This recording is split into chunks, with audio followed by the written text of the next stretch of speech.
Hello everyone, and welcome back to Mitchell's Physics Review. Today we will be working on Faraday's and Lenz's law. Let's take a look at our problem. A small airplane with a wingspan of 14.5 meters is flying due north at a speed of 75.6 meters per second over a region where the vertical component of the Earth's magnetic field is 1.2 microteslas downwards. First, let's take a look at our givens. The length is 14.5 meters. The velocity is 75.6 meters per second, and the magnetic field is 1.2 microteslas. Now let's take a look at part A.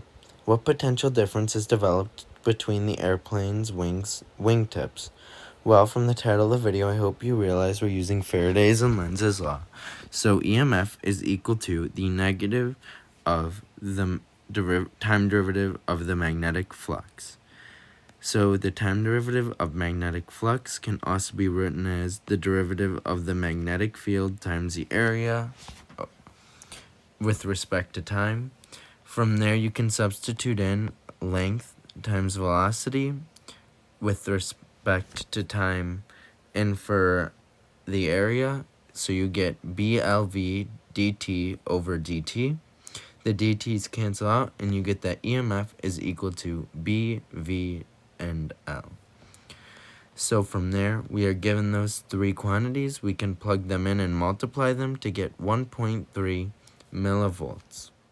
Now let's take a look at part B. Which wingtip is at a higher potential?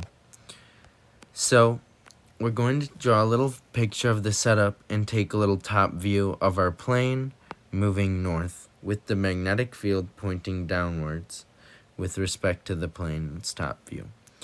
So with the induced current, we're going to naturally form a magnetic field in the opposite direction through the induced current.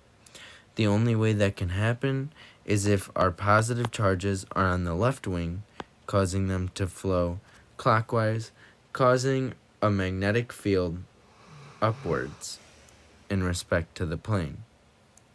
So for our answer, we can say that the wingtip on the pilot's left, so that there's a charge flow that creates a clockwise current, resulting in an upward facing magnetic field to counteract the downwards facing magnetic field. Now let's take a look at part C. How would the answers to part A and B change if the plane turned to fly due east? So if the plane was flying due east for part A, it would be the same because the velocity, magnetic field, and the length are not changing. But would the potential change? No, the potential would not change. If the magnetic field is still downwards perpendicular from the direction of motion, it's still going to be the same orientation to create a field that points upwards. So we're just rotating our diagram in essence and not really changing anything. The left wing, or now what can be considered the top wing, would still need to be positive in order to create that opposite magnetic field. Finally, let's take a look at part D. Can this EMF be used to power a light bulb in the passenger compartment? Our answer for that is going to be no. We can figure this out by looking at the voltage.